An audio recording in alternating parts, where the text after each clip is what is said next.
morning, members of AfAS, friends and colleagues. My name is Tebemi Dupe. I'm the current president of AfAS.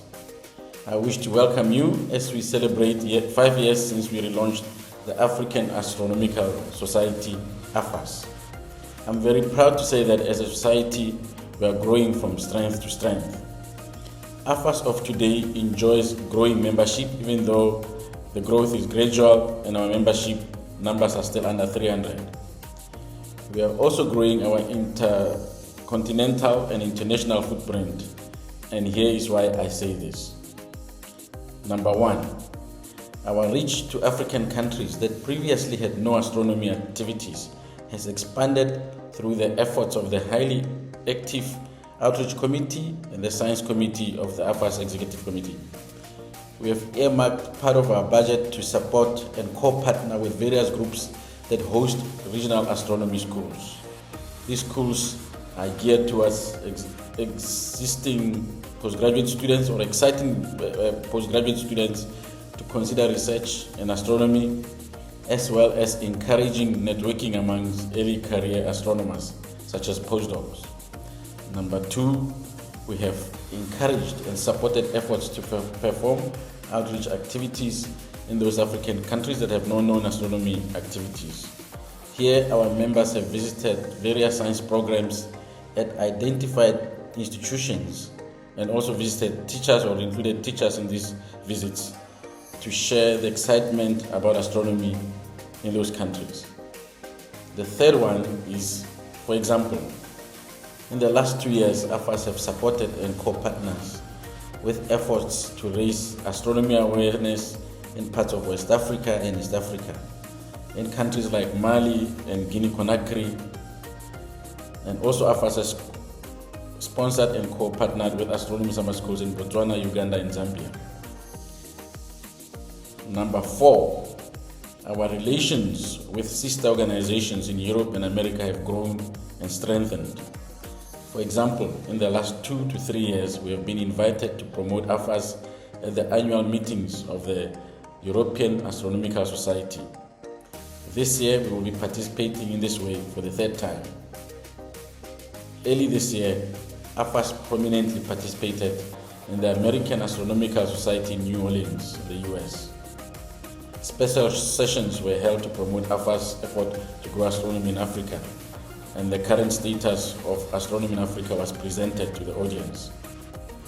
We plan to expand our collaboration with astronomy societies in other parts of the world. As an example, we have started participation in BRICS astronomy.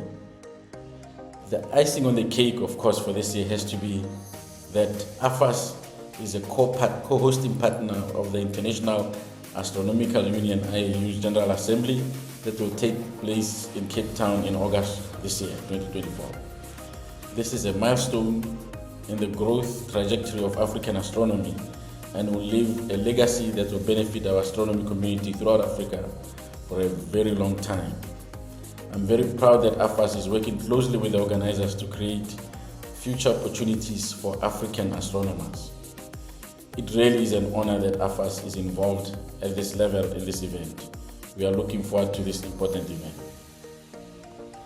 One more thing to celebrate as an indication of maturity of AfAS is that for the first time, AfAS will be hosting its annual meeting outside of our host country, South Africa. In 2024, the AfAS annual and business meeting will be held in Marrakesh, Morocco.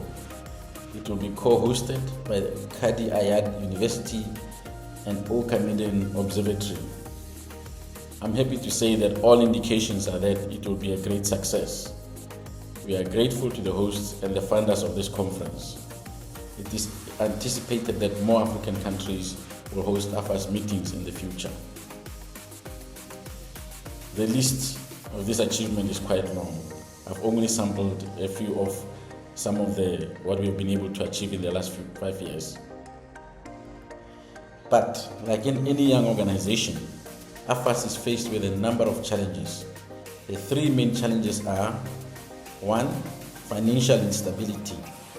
While we have maintained good books since our relaunch 5 years ago, and we have looked well after our finances, we are still over-reliant on a main single funder and have no sustainable funding from, for example, membership fees.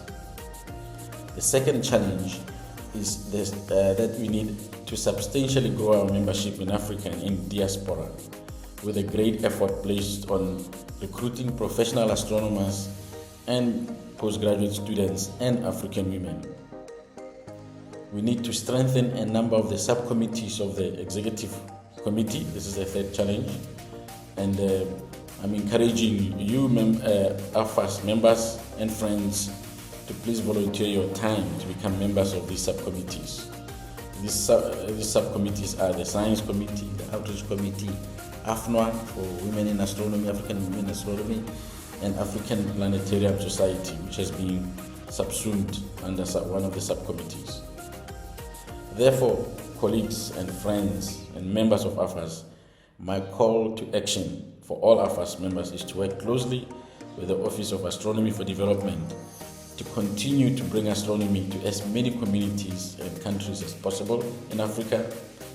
We must also work closely with the IAU to ensure that the G8 2024 leaves behind a long-lasting legacy that will lead to astronomy being represented in every African country in the near future, and that as many African researchers as possible make use of the wonderful and amazing facilities we have in Africa. I want to end by expressing my thanks and appreciation to the South African Department of Science and Innovation and its funding agency, the National Research Foundation, NRF, for continuous and dependable support since the relaunch of AfAS 5 years ago. I'd like to also thank the South African Astronomical Observatory for hosting our secretariat in Cape Town. And I also want to appreciate and indicate that I'm very grateful to be working with a very dynamic and highly motivated secretariat, as well as the AfAS Executive Committee. I also wish to acknowledge the tremendous support we have received from Sarao, from Breakthrough Initiatives, and other sponsors. Thank you very much, and let's celebrate. Thank you.